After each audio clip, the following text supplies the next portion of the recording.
నమస్తే, welcome to I news. పశ్చిమ ఆసియాలో శాంతి చర్చలు జరుగుతున్న తరుణంలో ఇరాన్ తీసుకున్న ఒక వివాదాస్పద నిర్ణయం ఇప్పుడు ప్రపంచ వ్యాప్తంగా ప్రకంపనలు రేపుతోంది.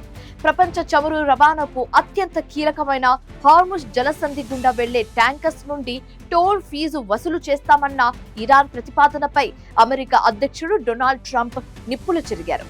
ఇరాన్ వెంటనే ఈ వసూళ్లను ఆపాలి, లేకపోతే తీవ్ర పరిణామాలు తప్పవని వైట్ హౌస్ నుండి హెచ్చరికలు జారీ అయ్యాయి. అసలు ఈ టోల్ గొడవ ఏంటి, దీని వెనక ఇరాన్ మాస్టర్ ప్లాన్ ఏంటి, ఇప్పుడు చూద్దాం. పశ్చిమాసియాలో కాల్పుల విరమణ ఒప్పందం కుదిరిన కొద్ది రోజుల్లోనే ఇరాన్ తన ఆర్థిక సంక్షోభం నుండి గట్టెక్కేందుకు సరికొత్త ఎత్తుగడులకు తెరలేపింది. హార్ముజ్ జలసంధి గుండా ప్రయాణించే ప్రతి వాణిజ్య నౌక నుండి సుమారు $2 మిలియన్ టోల్ ఫీజు వసూలు చేయాలని ఇరాన్ నిర్ణయించింది. యుద్ధం కారణంగా దెబ్బతిన్న తమ మౌలిక సదుపాయాల పునర్నిర్మాణం కోసం ఈ నిధులను వాడుతామని ఇరాన్ సమర్థించుకుంటోంది. అయితే అంతర్జాతీయ జలాల్లో ఇలాంటి వసూళ్లు సముద్ర చట్టాలకు విరుద్ధమని, ఇది ఒక రకమైన అంతర్జాతీయ దోపిడీ అని అమెరికా తీవ్రంగా పరిగణిస్తోంది.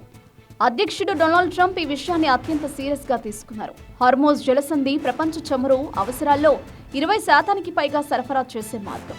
ఇక్కడ ఇరాన్ తన ఆధిపత్యాన్ని ప్రదర్శిస్తే అది ప్రపంచవ్యాప్తంగా ఇంధన ధరలు పెరగడానికి కారణమవుతుంది.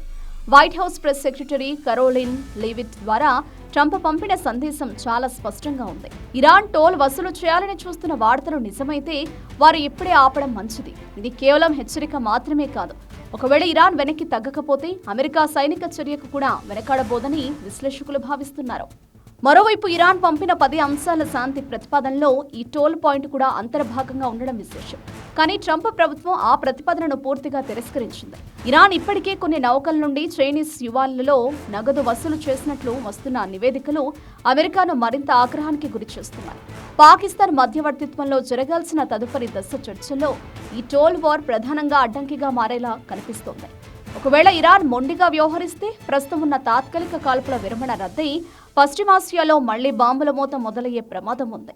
అమెరికా తన మిత్ర దేశాల ప్రయోజనాల కోసం హార్ముజ్ జలసంధిని ఏ పరిస్థితుల్లోనైనా ఉచితంగా తెరవాల్సిందేనని పట్టుబడుతోంది.